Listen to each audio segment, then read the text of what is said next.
ערב טוב.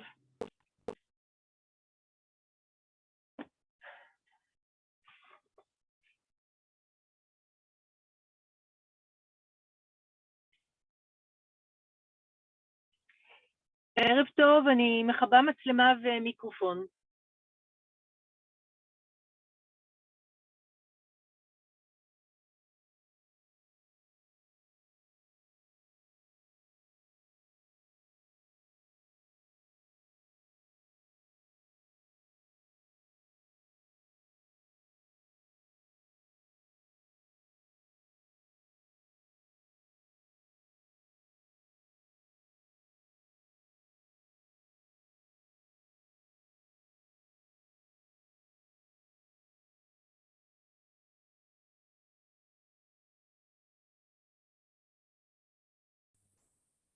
ערב טוב לכולם.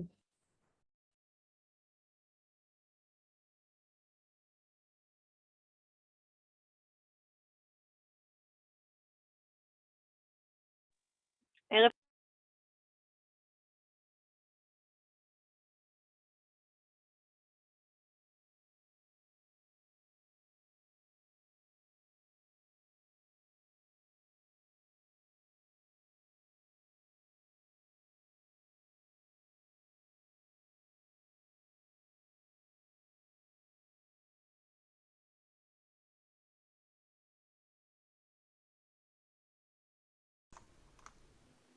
Hello. Hi, Anila. Hi, Noah. We can't hear you. You sure? I hear you. I hear you. Hi, Anila. Hello. Well, I'm happy that some of you hear me, because otherwise I wouldn't have known what to do. No, it was a problem in my computer. Now I hear you. Okay. Anila, I want to tell that I will have to go 10 minutes earlier. That's fine. It's okay at 9:20. Okay. We can also finish a bit earlier. Oh. I don't know if anybody was listening to His Holiness this morning. So, can you tell us what he said?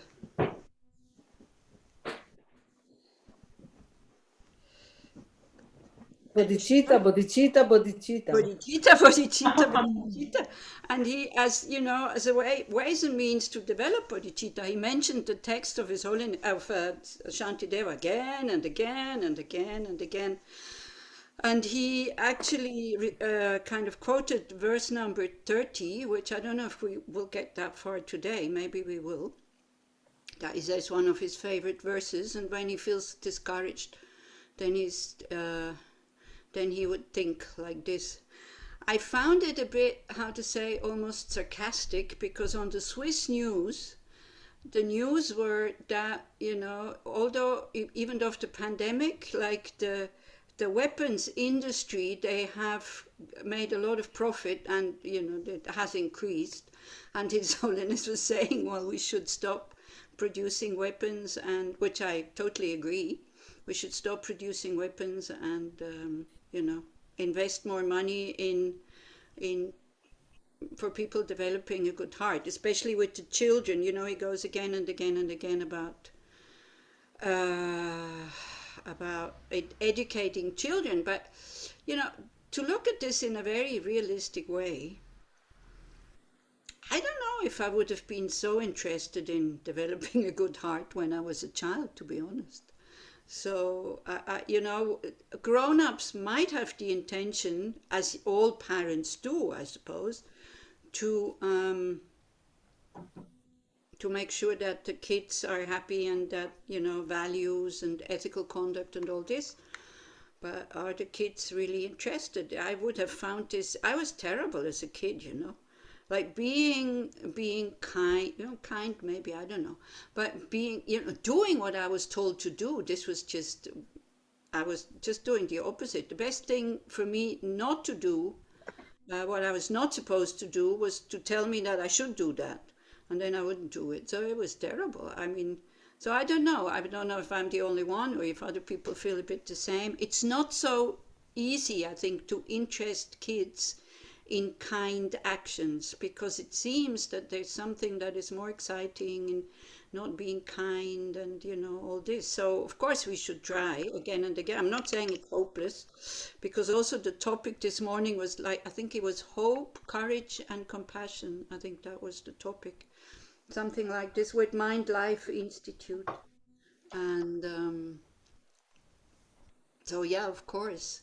So this whole thing with the 16 guidelines, which has this Saturday, they have their, you know, the facilitators have their final exam, which it has taken off really well in Israel, by the way, these 16 guidelines. I don't know how many will be in the facilitators' final exam, but I'll be able to just quickly say hello when they start next Saturday. So it's quite amazing. So I'm very happy about this, because it's Buddhist values and Buddhist methods in kind of a playful way, because there's also one section that just has for children, one is for grown-ups, one is for teens, and one is for children, and where one learns these things in a playful way, but one needs to be really committed. I can see it in the United States, where there is a Tara Redwood School, which is a private school. It's at Land of Medicine Buddha in California, but yeah, of course it's a private school.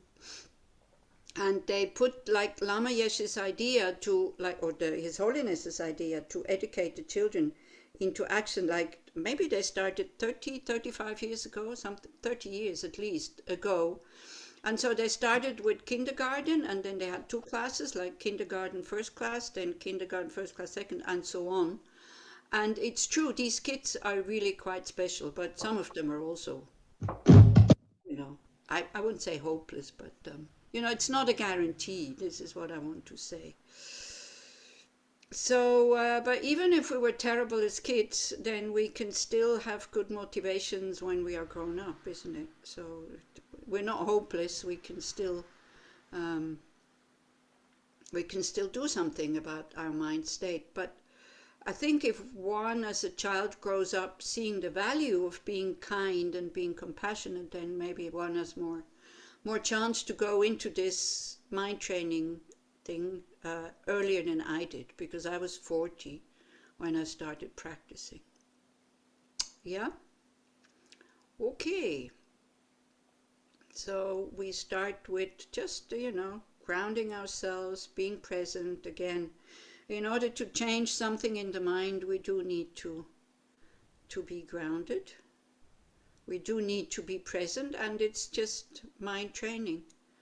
Again, you know, that was one of the last questions about what to do, is training the mind, and training means doing it again and again and again and again until the mind does it automatically.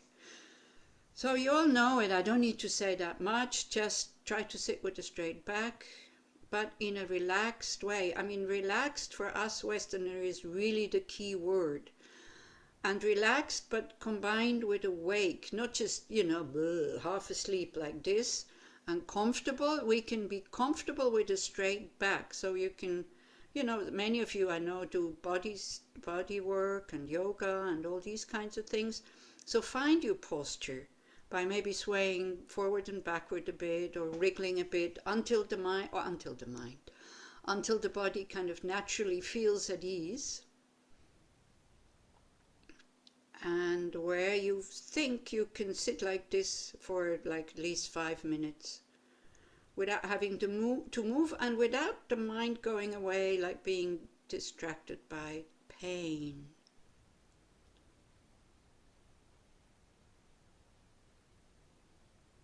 So of course for that you need to connect with your body.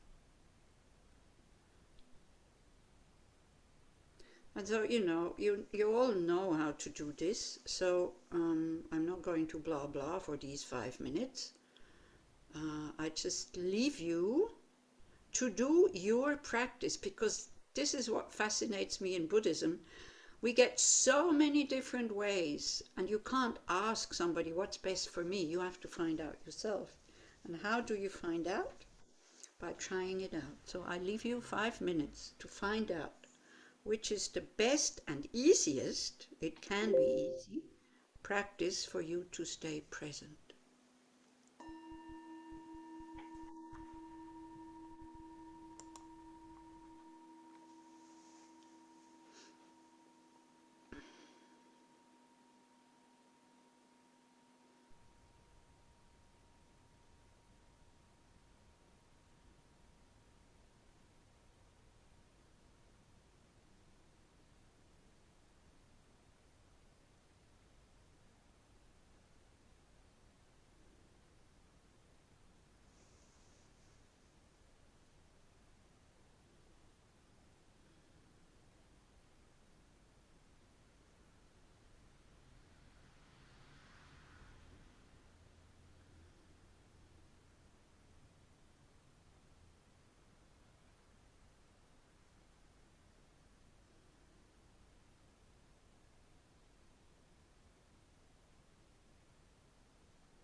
Hartstein, Hartstein.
Okay, so then when the mind maybe has calmed down, it doesn't have to, but usually when we don't stir it up, we just let it be, it calms down, becomes clear, stable, then we look at our motivation and maybe just look back at the last 5 minutes by asking you now, these last 5 minutes, what kind of motivation was there?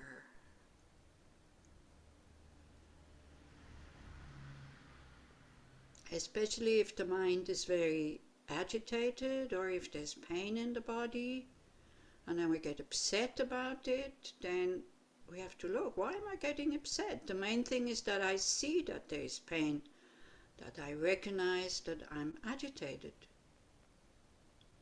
When we get upset about being agitated in the meditation, or that there's pain in the body, or that we're bored or something like that, then that means the motivation is really short term. The motivation would mean just to feel good now. And very often, if you meditate a lot, if like just sitting and being quiet becomes a habit, very often that is a side effect. That's not the goal. That's not the reason. So as Elisheva was saying, in order to have courage, in order to have self-confidence, then bodhicitta is the best thing. And even if it's just intellectual, even if it's just words, these words become tendencies. The tendencies become actions.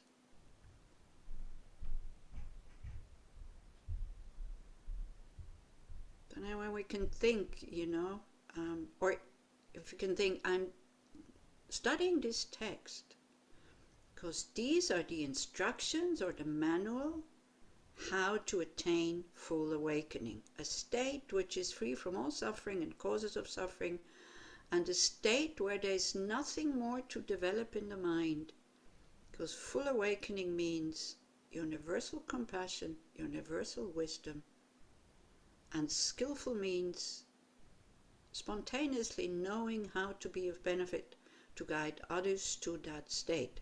Maybe not in this life, but knowing what to do. Having developed generosity completely, having developed ethical conduct, patience, enthusiasm, concentration and wisdom.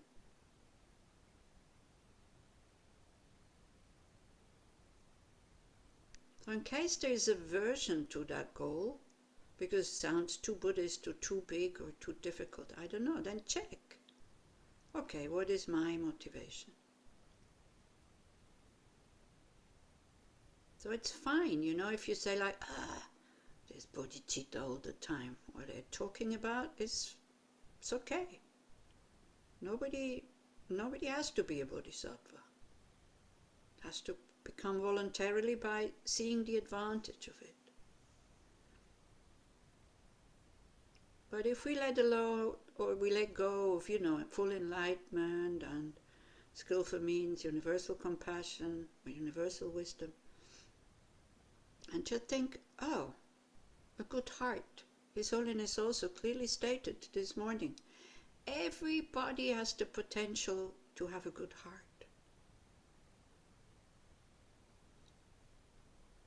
And you can use other words, again, of course. Use the words that speak to you. Use the words that give a reaction, not just blah blah. What do I want? What kind of person do I want to be?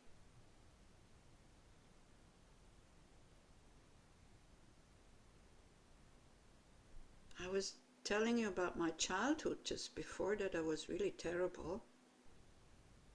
I think if somebody would have given me just that question, just comes now. As a child, what kind of person would you like to be?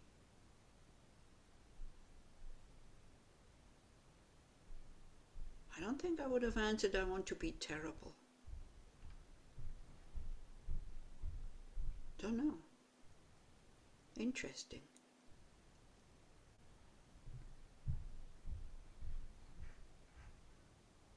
But definitely, you know, courageous, self-confident, not so depending on the opinion of others. And that, if we have the intention of being a kind person, and as much as possible to be of benefit already now, then I think that gives us courage and self-confidence.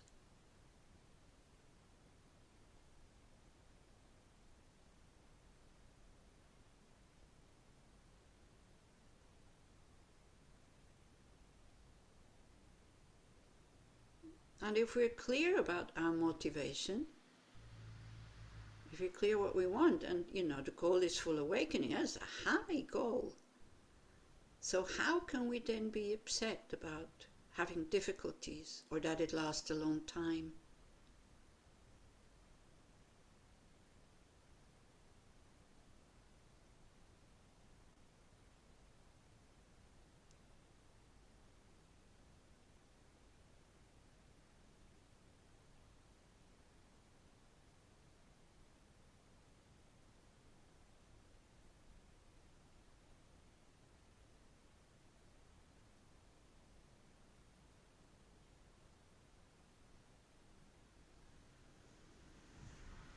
Okay.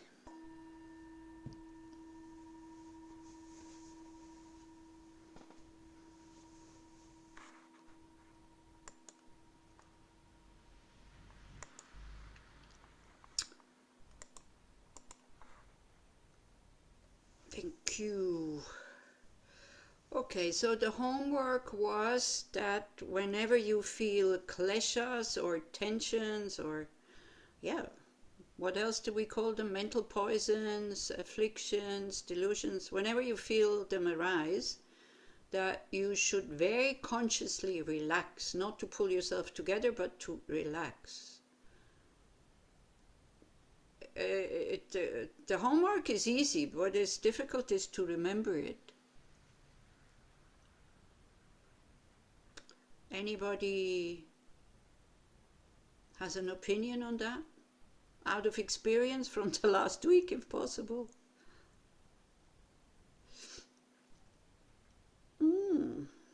Okay. It's hard, especially when you're in clashes. Remembering. Yeah, that's it. But it's a good point, Einat. It's a very good point to see how the kleshas, they take away our reasoning. They block the way to the cortex.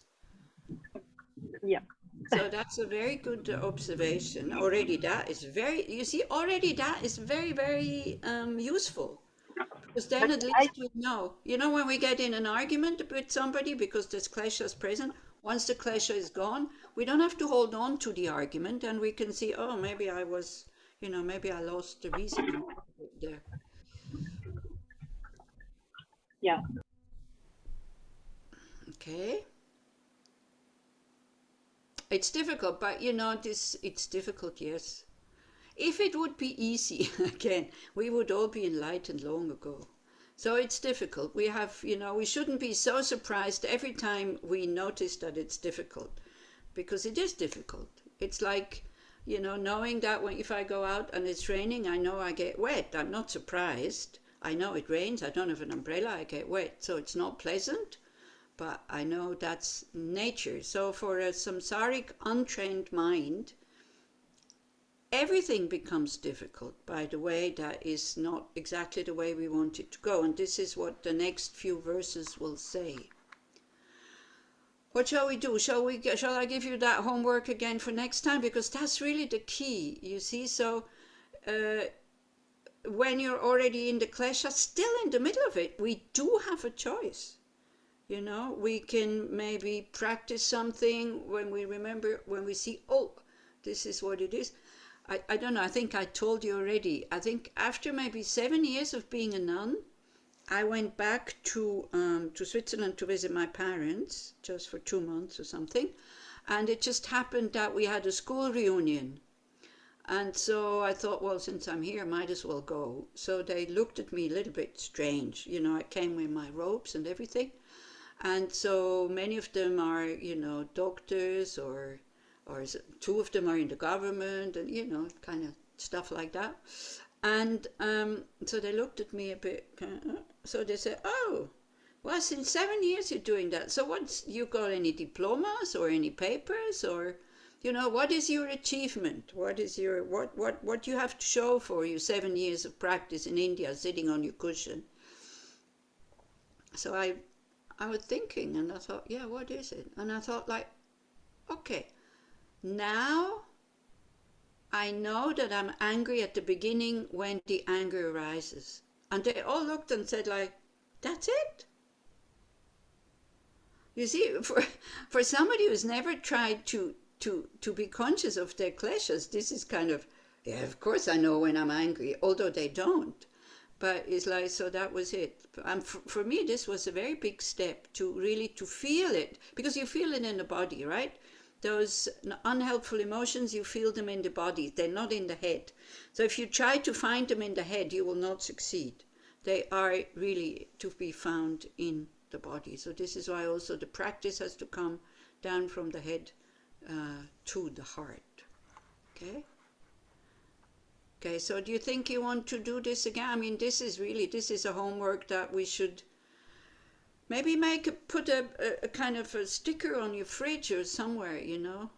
Klesha, relax. Something like this, so that you remember. And then we fail, and then we try again, and then we fail, and then we try again, and then we fail, we try again. And then you know, like our ideas about our values or standards that we should have and the standards that we do have, you know, they're a bit like this, right? So, but as much as we would like to be like that, but then we are like this, and then when we see that we're not like that, we get discouraged.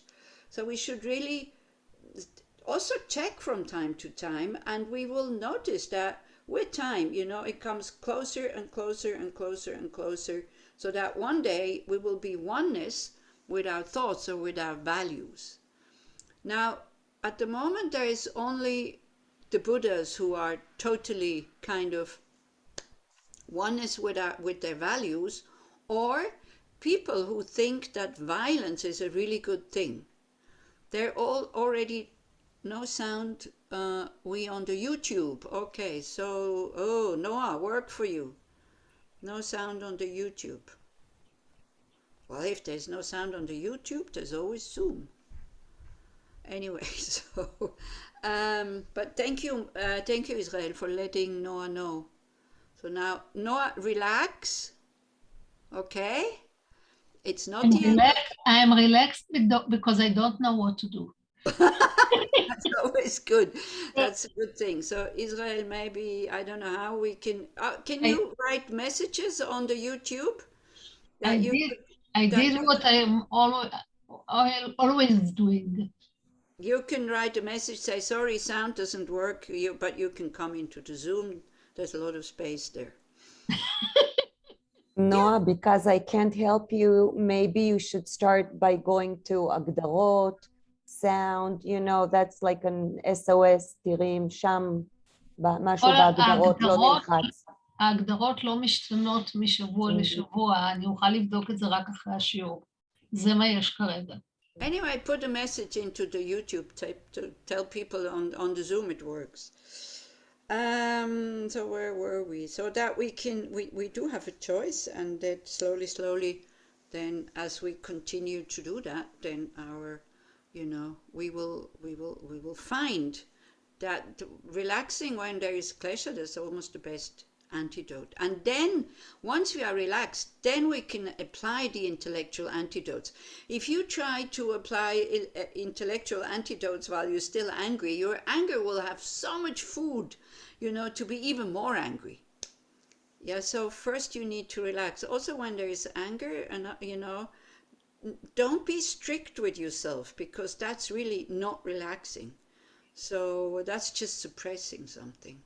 Be kind to yourself. Go and eat the ice cream that you might need, or I don't know, you know, have that cup of tea, or maybe even the beer that you need to need to drink in order to relax.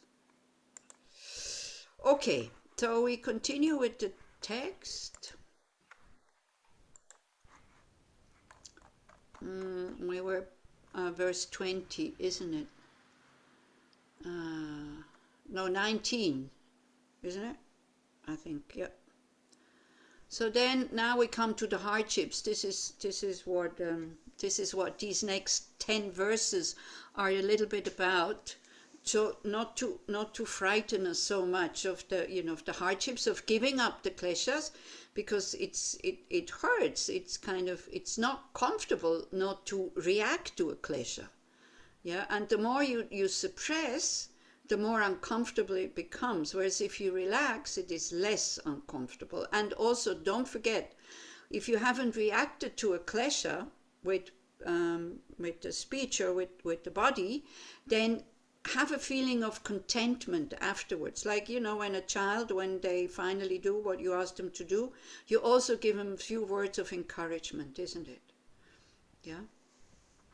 So like that. But then now, the ego Shantideva says, ooh, but nevertheless it frightens me to think that I might have to give away my arms and legs without discriminating between what is heavy and what is light. I'm reduced to fear through confusion. And so the next verse goes with it.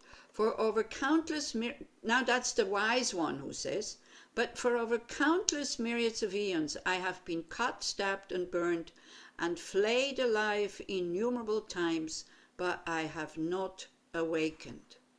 Yeah, so here it talks about very, very high level bodhisattvas, where you read sometimes, where they give away their limbs and their eyes and their whole life and all this, and then we think that we have to be like them, right? And we think like, oh, how can I ever do that? And we forget that nobody's asking you to do this now. That it's really a graduated path. So we do whatever we feel we can do already now. But when we look, and when we think, again, this is why enlightenment is really important here.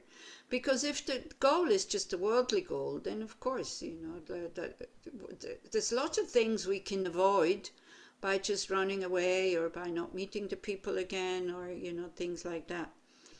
And then we have like temporary security, but again we're going to be reborn in samsara again and again and again and again. Whereas then these other hardships, if we do it with bodhicitta, like maybe we can just clarify again, what is bodhicitta? Somebody please. I mean, because there's so many misconceptions about bodhicitta. Somebody can tell me what bodhicitta is?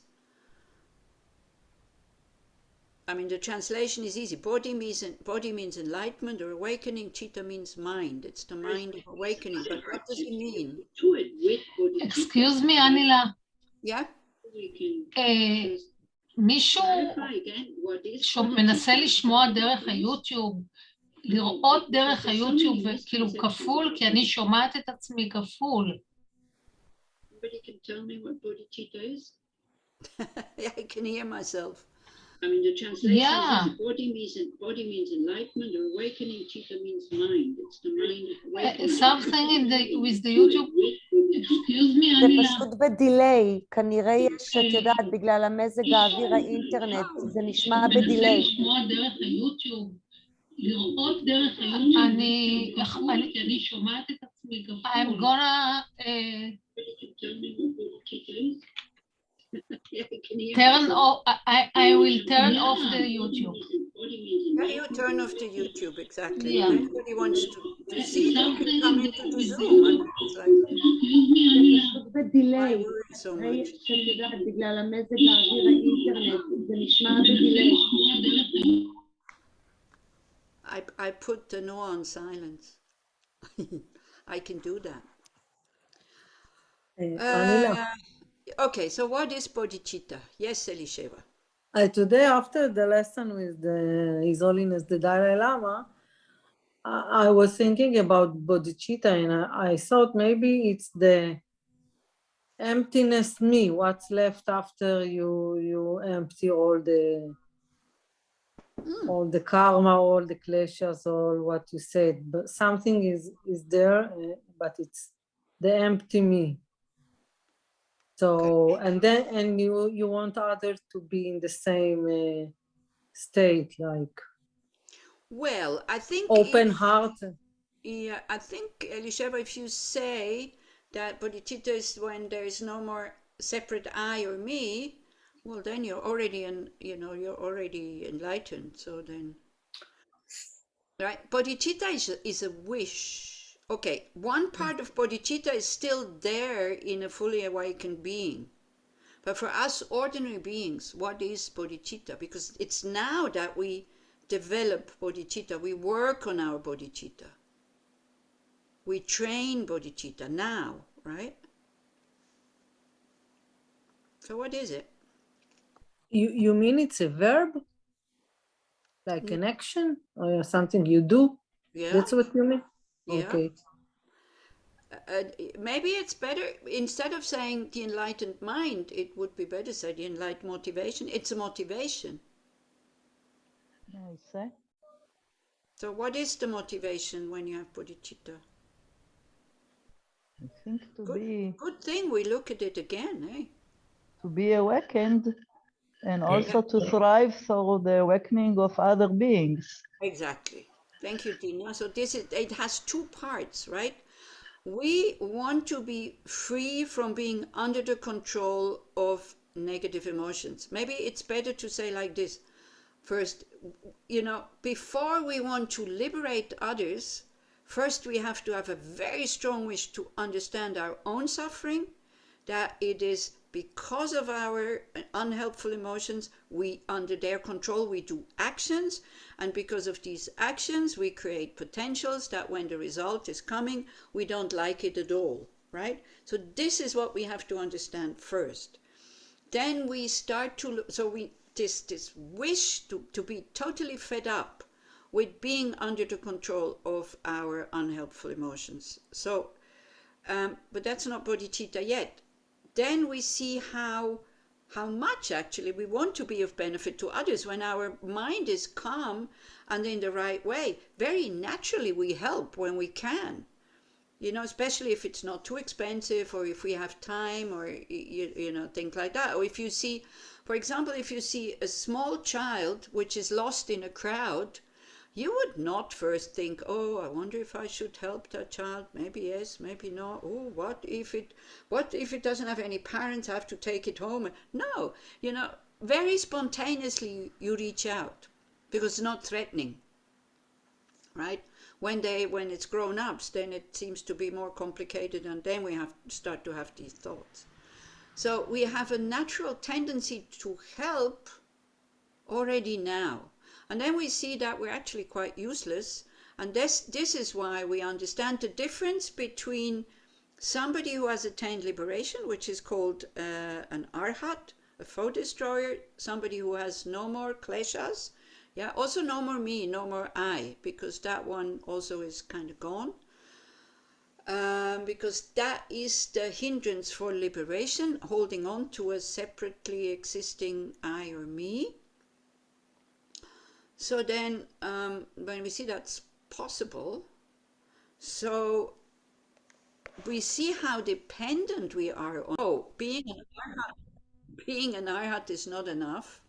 I have to become a fully awakened being, which has more capacities than an arhat, because it is said if you go on the Bodhisattva path and you practice these 6 perfections, then you will also eliminate the obstacles to omniscience. Yeah, because then you will have the skillful means to guide all beings to full awakening. Okay? So it's these 2 things. Yes, first I need to go out. Then afterwards it's why? Because I want to be of benefit to others. Yeah, first maybe it's very small that we think, oh, I don't want to suffer and all this. But then we become aware how connected we are with others. But not only that, I think what is also good to see our joy in being of benefit, isn't it? Don't you like to be of benefit? You know, it doesn't have to be anything complicated. Like the other day I was at the bus stand down in the little town, and it's winter in Switzerland, so it's like they're selling these roasted chestnuts. So the bus just left, and there's only one bus every 20 minutes. So I went, okay, I'll buy some chestnuts, and I was eating them, and then an older couple came, so I was sharing my chestnuts with them, and then we started talking and all this, without being able to offer anything. I don't think we would have started talking. So it's to see the joy of sharing and connecting and being kind and being considerate, then to see, wow, how wonderful it would be if I had this feeling for all beings. And on top of it, knowing how to help. Because very often we feel a little bit shy and we don't want to help because we don't know how, right? And we don't know how it will be received, also our help. Sometimes people say, no, go away or something like that. I don't want to be helped.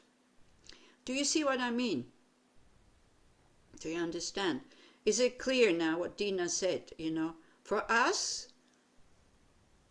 wanting to get out of samsara, but not just for myself, in order to benefit others, because in a very kind of reasonable way, I see that even for worldly happiness, I need other people. So why would I just go off into nirvana and then not come back again? But if that's your goal, it's fine also. Yeah, no, I don't want to say that this is not legitimate, because the Buddha taught both vehicles.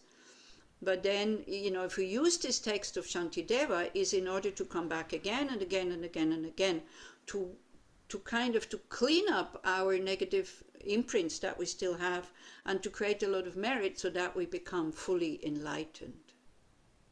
Yeah? So the mind of enlightenment, or bodhicitta, is the motivation or the wish to become a Buddha in order to benefit others. But it should be the other way around, so then it's stronger. In order to be able to benefit others, I need to become a Buddha. Okay? So that is bodhicitta. Okay? Anila, I have a question, because I'm trying to grasp, because if there is a liberation, self-liberation, and there's no self and no disturbing emotions, and I imagine also the compassion that arises as a result, maybe, but it's different. You don't know, it's not what the Theravada say, or the compassion, when there is no self, we are one organ, big organ, all the sentient beings, and the compassion, I think that what they teach, it arises naturally, but it's different than the bodhicitta. So? In what way? Or maybe try to, the bodhicitta is more active, maybe, or? Yeah, definitely the bodhicitta is more active, and your mind has more capacities as a Buddha than as an arhat. See, this is why very often when we do sadhanas, and there is the 4 immeasurables, may all beings have happiness, cause of happiness, once you have said these 4 lines, you say, hey, I want to bring this about. Not just the wish for them to be happy, but also to guide them to that state. Now, I don't like to have these conversations so much, because, afterwards it always sounds like, oh, Mahayana is so much better than Hinayana, blah, blah, blah. So it's like everybody needs to know in which vehicle you want to go. If you go to the bodhicitta vehicle because you think it's more exciting, I mean, this is not, without renunciation, you're not a bodhisattva.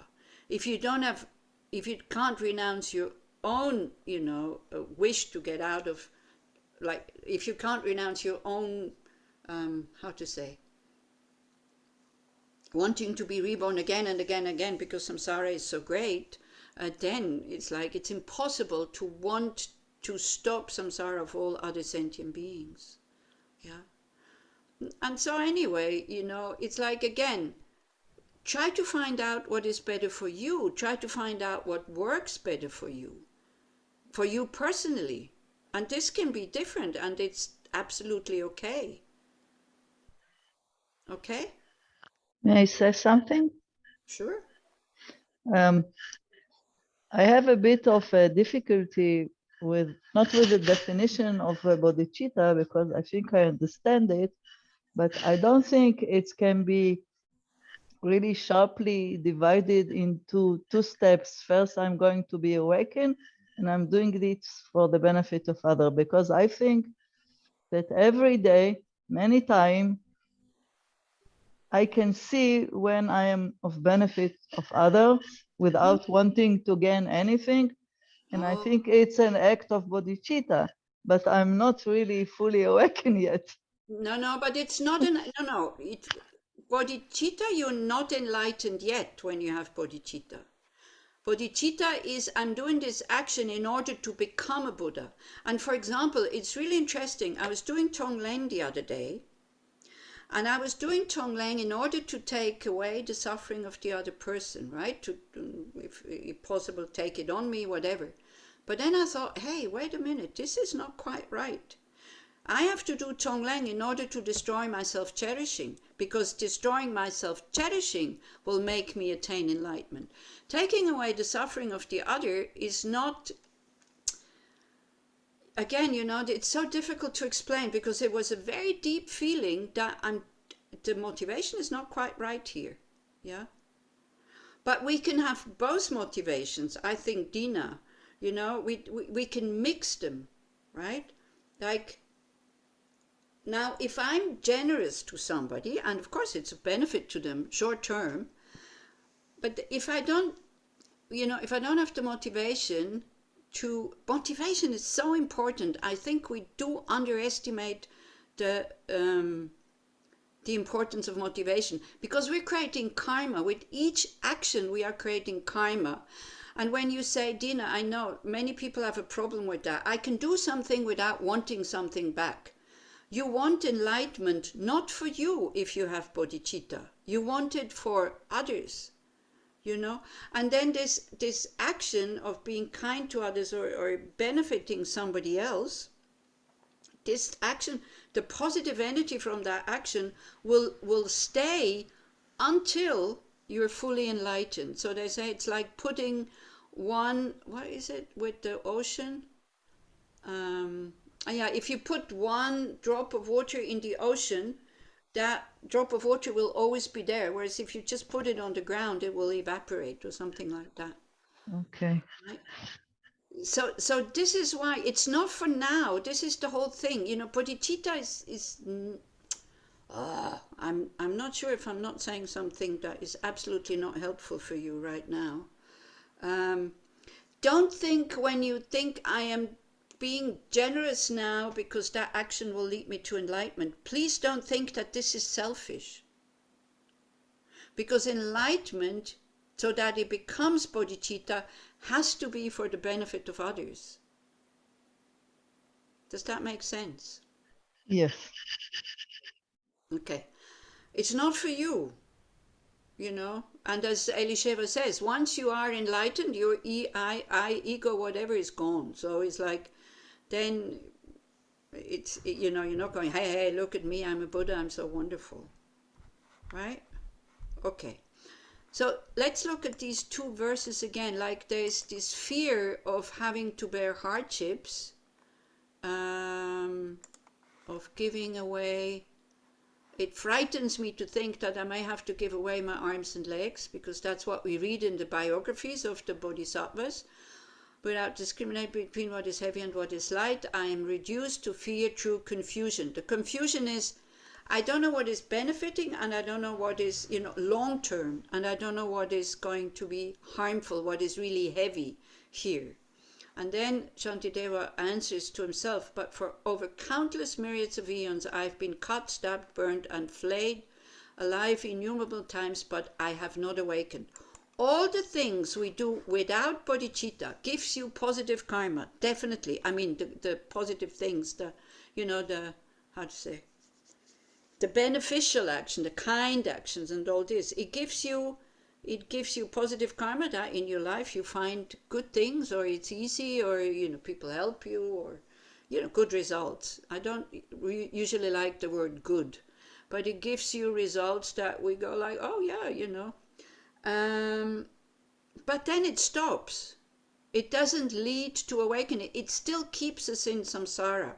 A very good samsara, yes, but it's still samsara, and we still have to be, die and be reborn, and again and again and again and again.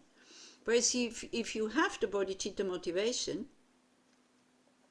you don't have to think with every action, oh, I am going to wash these dishes so that I will attain enlightenment, so that I can then wash away the kleshas of all sentient beings the same way I wash away the stains on my plates. We don't have to think that. If you do think that, washing dishes becomes very pleasant, by the way. Yeah, and the washing dishes will lead you to full awakening, believe it or not.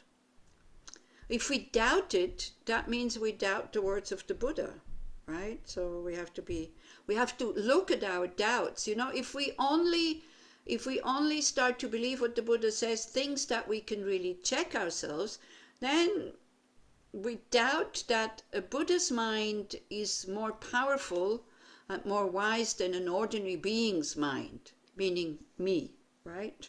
It's like, if the things I can't check and say, I don't believe that, then that means we see the Buddha as an ordinary being. Yeah, a little bit like that. We can, again, please tell me your thoughts on this, if you do have any. So what Shantideva basically says, we have been suffering every lifetime, not every lifetime, but many, many lifetimes. For what? For nothing. Yeah, and if you look how much effort we can put into, things like sports, work, fighting wars, where people get injured, killed, hurt, for what?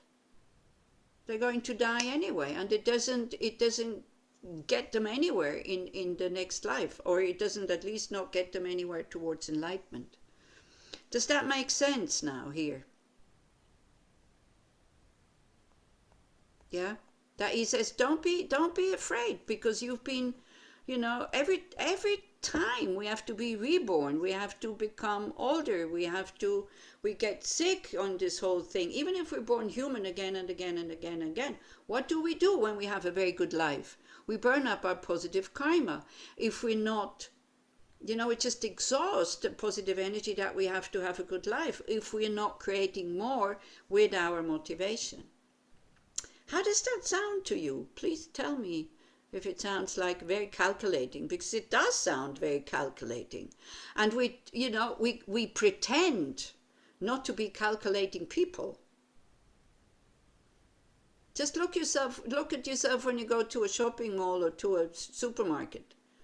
Don't you compare price and quality? Don't we have a very deep-sitting motivation? I should get the best. Like you go to a market and you touch all the fruits and all the tomatoes and all the this and all the that, or you even tell somebody who sent me shopping sometimes, she used to tell me, but tell the guy who is selling it that I don't want this part and this part. I said, sorry, I'm not doing this. If you want this, then you have to go yourself, because I am not telling the people who sell the stuff that I only want the best part, because everybody only wants the best part. So I usually take the not the best part, because otherwise they have to throw it away. But you need to train like this. And I trained quite a long time not to get upset when I see that there is a rotten fruit amongst the 1 kilo of fruits or whatever. And sometimes I still get this feeling. Why me? Why do I get this one rotten tomato? Don't you have this also? Do you really think we're not calculating? You also have the frail mind, you say? I don't have to fry your mind. I don't think With so. the rotten fruit. At least not as strong as the Israelis. No, of course. I always like to be really alone when it happens, you know, because sometimes other people get much more upset than I do, and so then if I'm alone, it's okay, you know. I can say, yeah, great. At least I got a rotten fruit. How wonderful! Because somebody has to buy it, so I buy it voluntarily. But other people look at you as being stupid, you know. That's exactly what I noticed. That's exactly what I noticed. A lot of people look at me like something is off with me, why I'm not upset. Well, I heard you many years ago and I apply what you said and it's working. I don't care. But what I see more and more that people can like, but why don't you care? Go and change it. I don't care. You know, it's like I get the reaction from outside. So this is why I realize that I still have part of me who care. Otherwise, I will not, this manifestation will not happen. Yeah, so, but that's funny. Yeah, that's a good observation because I'm the same also. You know, when I don't fight for something or where other people usually do fight for this and all this, I like to be alone. Or when I get insulted because of being a nun or something, I like to be alone because I don't fight with these people and I try to make contact in a friendly way if possible, if they're not too dangerous. Whereas if I have other people with me, they always want to defend me and that doesn't really, with anger or aggression, that doesn't work. So I prefer to be alone if somebody is insulting me. So if ever you are with me and I get insulted by somebody, please do not defend me, okay? Because I can't get hurt anymore if somebody is making fun of me because, you know, it took me a long time to train this, to go out into the world and to allow everybody to say to me whatever they want to say to me without me getting angry. And I think this whole question about, you know, kind of divisions and this group and that group and this group, if one group doesn't react so much, the other group will lose interest in kind of discriminating them or, you know, insulting them and all this, because it's not funny trying to insult somebody when they don't react, right? And I had many encounters who really turned well by not reacting in a violent way, and I had none, not even one, where it went bad. So I don't know, you know, at one point maybe I get beaten up or something, but I don't know. Until now it hasn't happened. Okay, so, you know, we shouldn't be so afraid and to see that we can bear so many hardships. This is why, again, now Dina, maybe, you know, when you say, I don't want to think that I'm getting something. So this is why I think it's important to think about the goal, what we really want. And since we don't want it for ourselves, we want it for others, in order to repay the kindness from others that we receive life after life after life. It doesn't become selfish, but it's good to see the enormity of the task that we have here. You know, to really eliminate all negative emotions. Don't think it's easy. Might be easy to understand intellectually, but then doing it, and especially realizing emptiness directly, I think all of you have discovered that's not an easy thing, isn't it? So he's basically just telling us not to be afraid, that we have been bearing hardships for so many times, and that we can think, you know, that maybe we look at next verse here, that we can think, that's verse 22, yet the suffering involved in my awakening will have a limit. It is like the suffering of having an incision made in order to remove and destroy greater pain. So all the samsaric suffering that we have to go through has no end, because we're going to be reborn again and again and again, and we don't know where we will be reborn next time. It depends on the state of mind that we will have at the time of death. Whereas if we work for liberation and enlightenment, the suffering will have an end. Now, big question, how much do we trust this?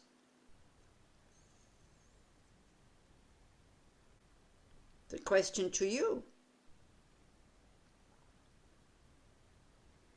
You see, if somebody is giving you a certain path or method to get to a certain place, but you have absolutely no self-confidence that you can get there, nor do you trust the person who tells you to get there, that you will get there, then it becomes difficult. And the more trust or faith that you have that this is possible, and the more self-confidence that you have that this is possible, the easier this path will become. The hardships are still hardships, but they're not so heavy. What do you think about the trust that it is possible to attain a state which is free from suffering and the causes of suffering? You must have trust, otherwise it will be very difficult. Yeah, but how do we develop that trust? By practicing, I don't know. And also by believing we can reach enlightenment. That's what I think. Okay. Anybody else? Somebody, Dina, somebody is talking. Is it in your place that they're talking? Oh, yeah, right. Okay. How do we develop that trust in the Buddhist teachings? Which is, Dina says, it's important, because otherwise then it will become joyful. Then we will have joyful effort or enthusiasm. If we don't have to trust, how? We talked about this last time, didn't we? We talked about the 3 kinds of faith. Aspiring faith. No, first admiring faith, aspiring faith, and then faith that comes through experience. I remember that. That we talked about it, although I forget just about everything, but this one I remember. I would say not in order of importance, because I think the 3 of them are linked anyway. Through what we're doing now, learning from a teacher. Yeah. Second thing would be analyzing by meditation. So having this personal experience and looking at it. Right. And of course, also doing what we're doing here, discussing the thing with others. So the combination of let's say, rote learning, having the sharing the minds of others, which have different attitudes and views on the particular thing, and the personal experience make for more wholesome results. That if we feel and we see that it's working, increases the trust in what we're doing. Exactly. Yeah, very good. Thank you very much, Edouard. Yeah, I mean, this is the way we need to do. We need to practice it, and then we see that it works. So, you know, not at once, but at least, you know, if you're still at it, it means it's a clear sign that something seems to work. And then we also need inspiring people, like His Holiness the Dalai Lama, you know, or your guru, or, you know, as it says in the Foundation of All Good Qualities, kind and venerable guru, who serves as a source of inspiration. If you look at so many Tibetan older lamas who have been living in Tibet, who have lost their country, the way they have absolutely no hate towards the Chinese army, yeah, it's like, if that inspires you, but then if you see that and you think, oh, they're stupid, they should have fought, then of course, then like this, we will not, they will not be inspiring. So again, it's like this really important question: what kind of person do I want to be, right? Another good question, by the way, is what can I lose if I trust? That's a very good question. What can I lose? And you have to answer that question, not just leave it.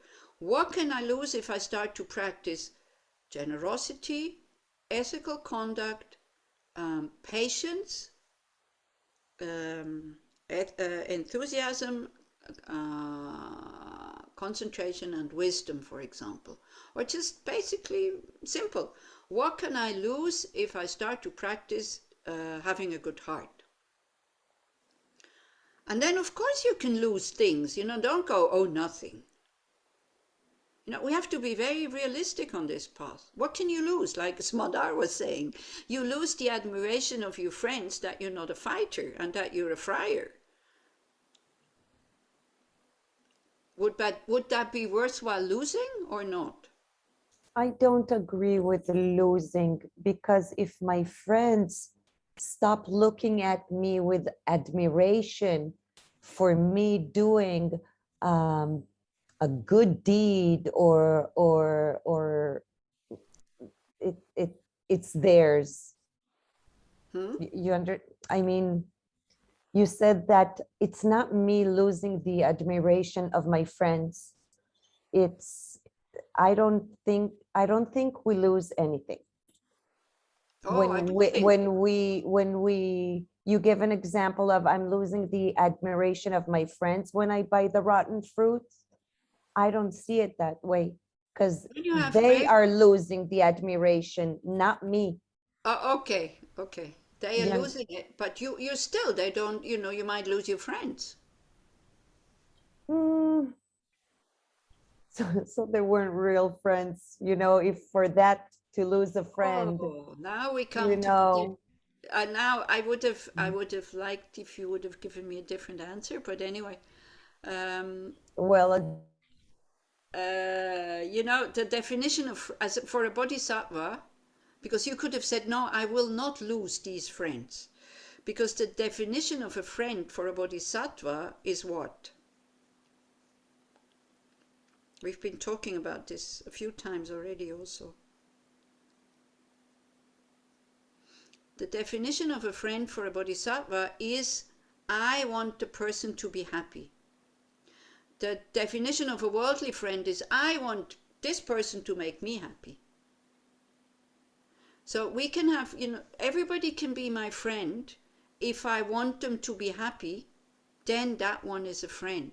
Not somebody who helps me, not somebody who admires me, not somebody who whatever, but somebody that I have kind thoughts towards that person. And again, when we talk about kind thoughts, it doesn't mean that we can't be stern and we can't be firm. We can be very firm with kind thoughts because we want the lasting happiness of the other person.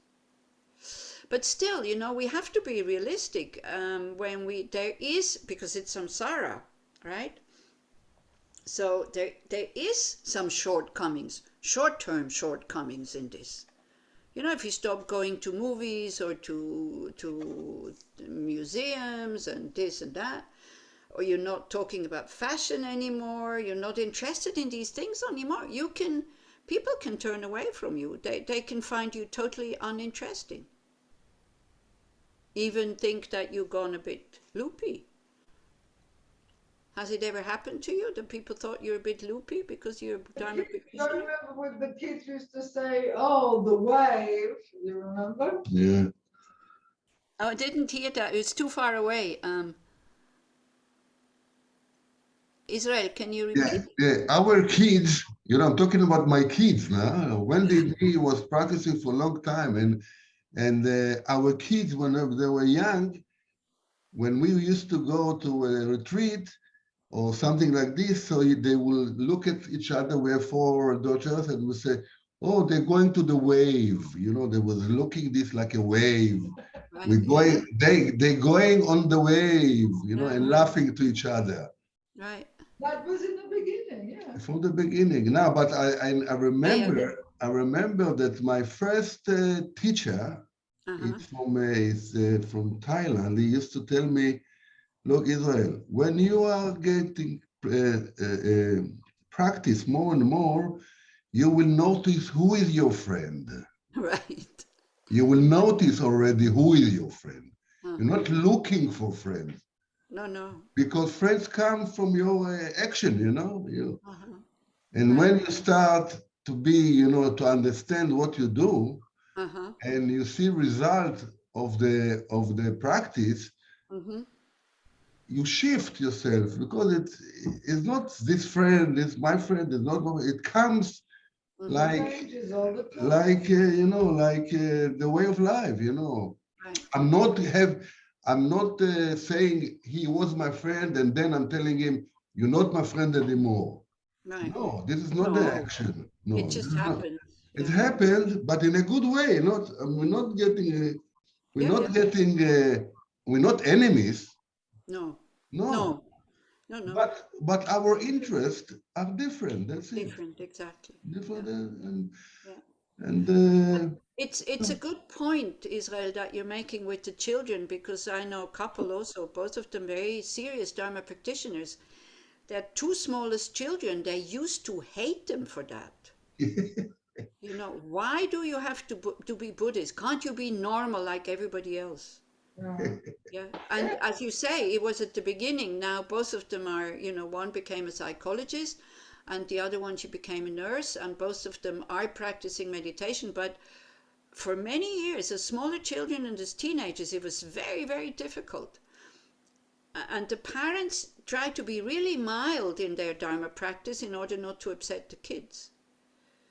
So, of course, you know, this is why I'm talking about short-term disadvantages. They're not long-term disadvantages, they're short-term disadvantages.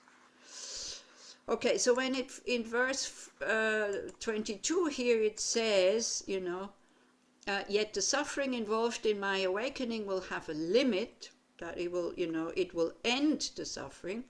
It is like the suffering of having an incision made in order to remove and destroy greater pain. So when we have, you know, some pus in our, you know, like these boils, you know what it is?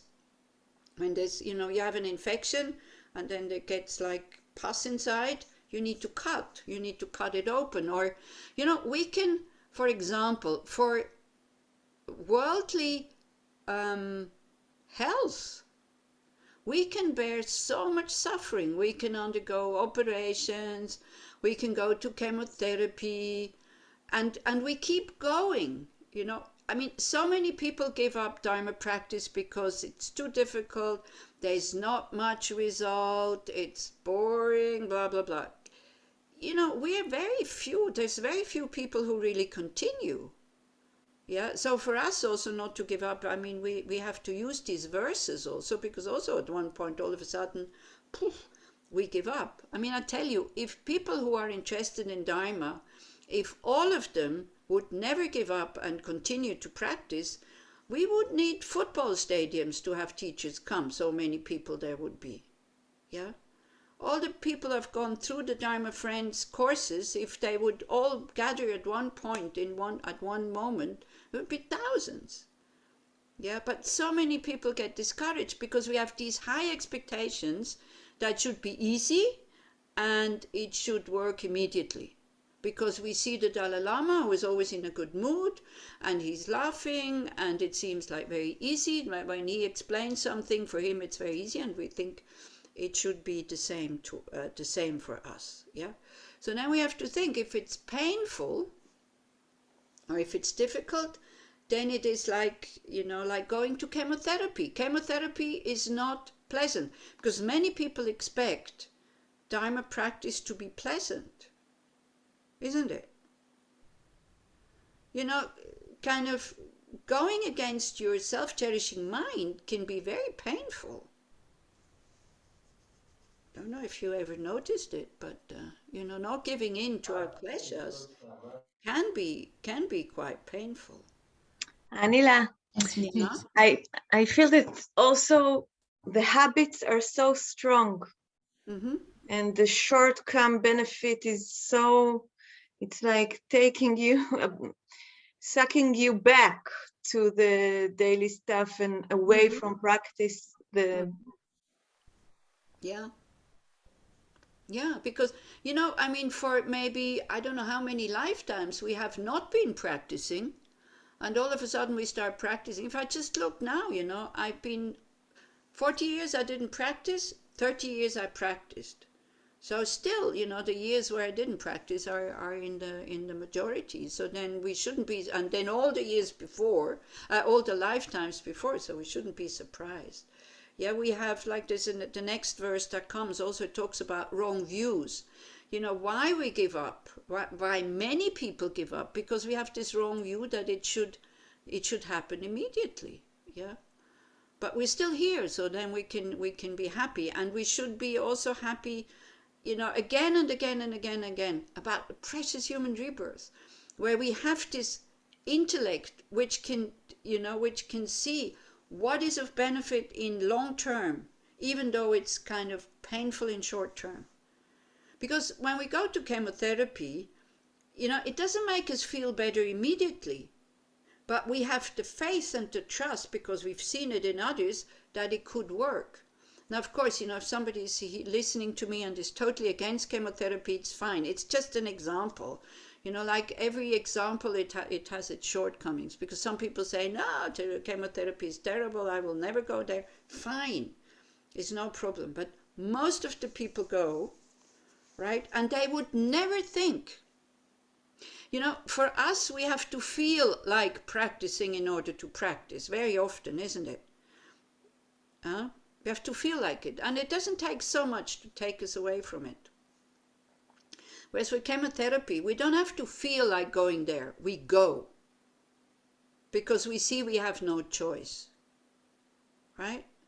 So if we start to understand that we have no choice, if we want to fulfill that deep-sitting wish that we have to be free from suffering and causes of suffering, we have no choice but to work with our mind. You know, the world will not be at one point the way we want it to be so that we can be happy. We have to create our own happiness. There's no choice. For that, there is no choice. How we do it and how we react to it and all this, we have a little bit of choice. Yeah. And then when we see that, but I am, you know, again, it's this whole thing. When I understand the purpose of something, I can bear the pain. I mean, if I look at myself, come on, I've been doing sports, I've been climbing rocks, I've been skiing a lot, right? I mean, I tell you, skiing is painful.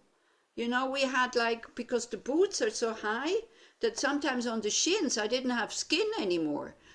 Not from skiing, but from walking to the slope or whatever.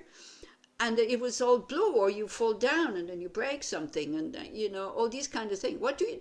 You still go, and this is even stupid because you think it's so wonderful to go skiing. It costs a lot of money. It destroys the environment because they make artificial snow. I mean, but look at how many people did it, and I was one of them. Climbing rocks, very dangerous, very painful. But you can bear the pain because your mind puts benefit into it. You know, I'm not even talking about chemotherapy, which has some benefit because it might cure you from cancer. The other stuff, and I'm not being cynical, you know, because I did it myself. The other stuff is just for short-term pleasure. You come home in the evening, you're tired, you're very happy. You can tell others where you've been and what you've done and all these kinds of things. So it's not to put these things down. It's just to show us how much we can bear if the mind puts a purpose into it. If the mind puts a purpose into suffering. So we're not turning away, even though, Netta, we think we fall back again and again and again and again. Because it's painful to fall back again and again and again and again. Okay? Is that clear? Then, here, the next one. Even doctors eliminate illness with unpleasant medical treatment. So in order to overcome manifold sufferings, I should be able to put up with some discomfort. So this is basically what it says. You know, we are if we want to have a healthy body, which we put so much energy, so much resources, and so much interest into it, then also we should put some interest into having a healthy mind. Yeah, and sometimes these medical treatments, they are bitter. We expect the Dharma practice to be sweet on top of it, So it's not. Sometimes it is painful. But then verse 24 goes with this.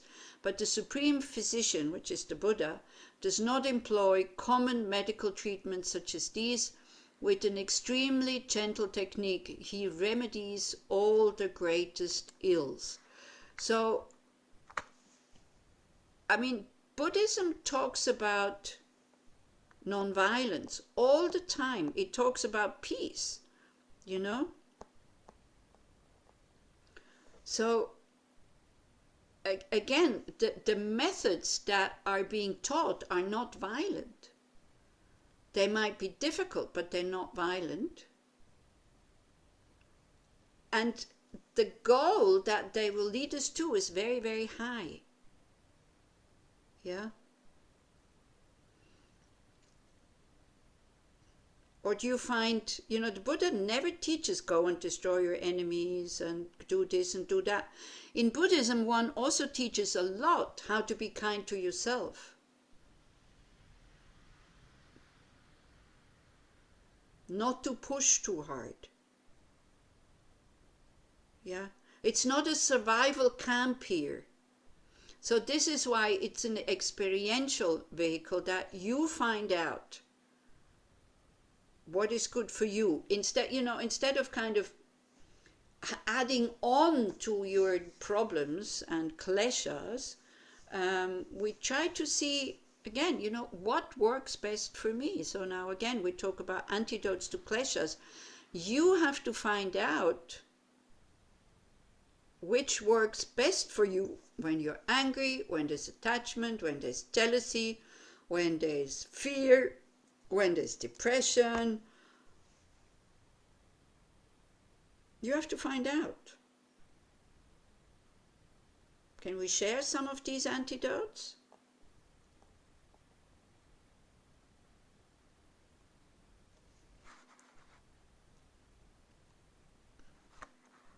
Anger. What is it? What is your antidote for anger, aggression? Compassion. Compassion. Yeah. For yourself. Can you be a bit more specific? When you're angry, you have a lot of anger in yourself. You angry on somebody else, but it comes out of you. It comes out of your soul. You angry. He's not angry. Right. So when it comes out of you, when you want to be to eliminate this, you have to be kind to somebody. Once you're kind to somebody else or to a situation, it comes back to you. When it comes back to you in a positive way, the negativity of your anger is going down. So as much as you compassion to others, your anger go down. This is what I experience in my life. This is what I do usually. I go and Volunteer. I volunteer a lot. I volunteer to do good thing to others. Right. And when I see the result and the happiness, immediately I change. It changed my perspective, on the anger. What is anger? Anger is something that comes from a lot of thinking, not a lot of really reality, Yeah, exactly.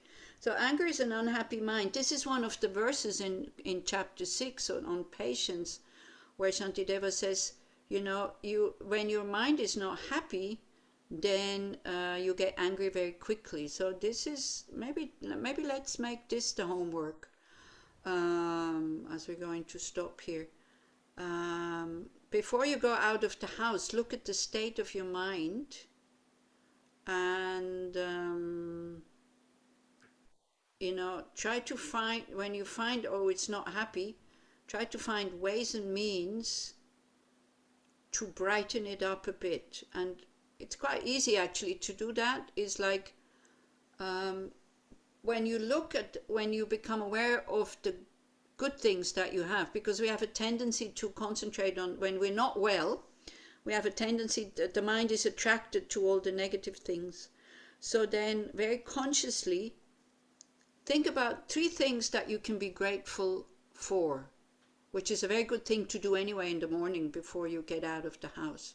But really check your mind, and sometimes just checking the mind how it is a very good antidote, because then we see, oh man, I'm really grumpy.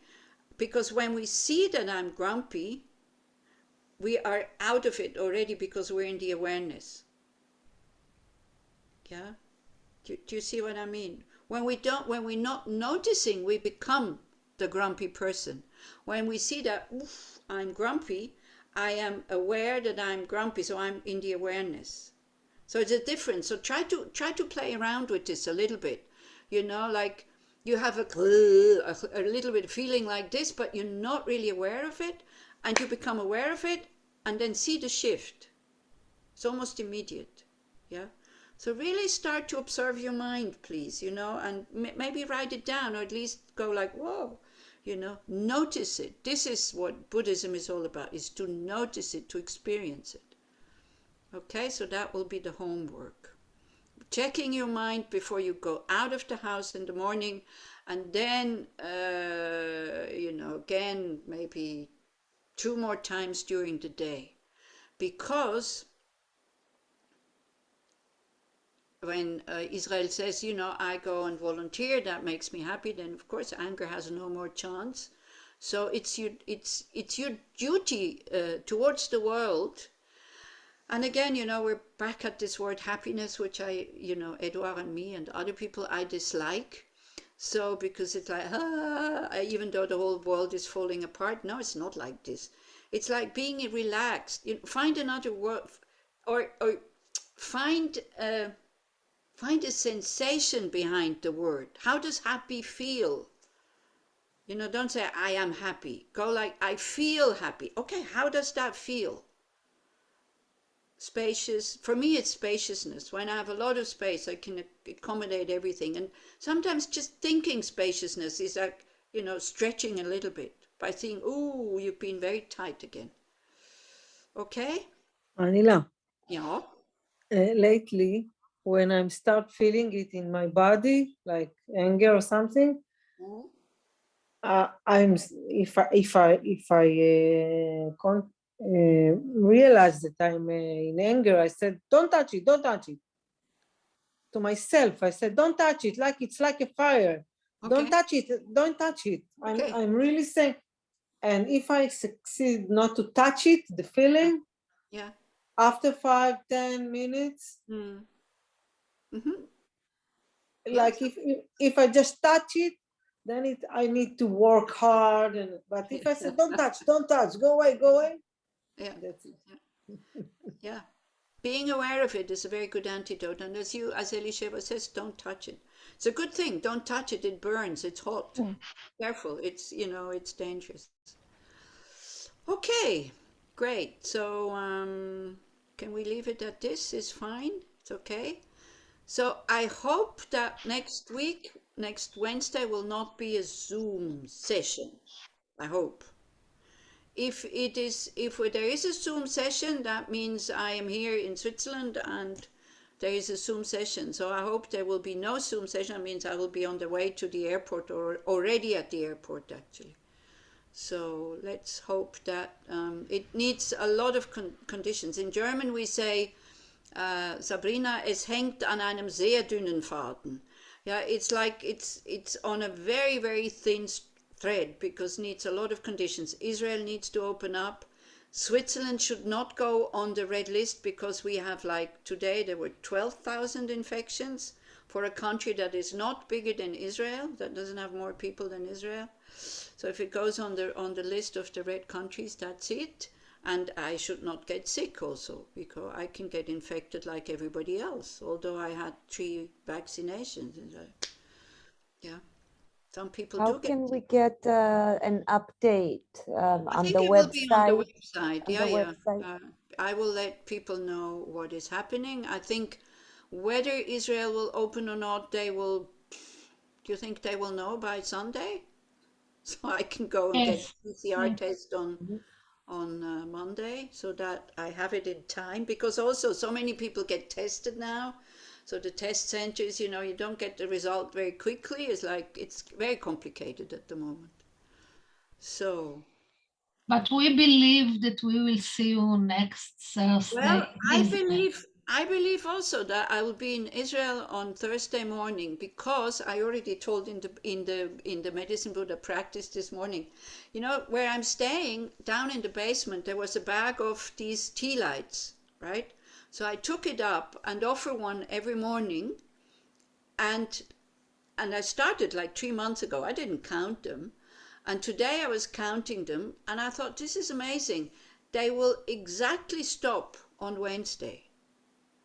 So for me, it's a bit like an oracle. So, you know, if it doesn't happen, it doesn't happen. But same as Noah, I believe that I will be in Israel next Thursday morning. I mean, in a week.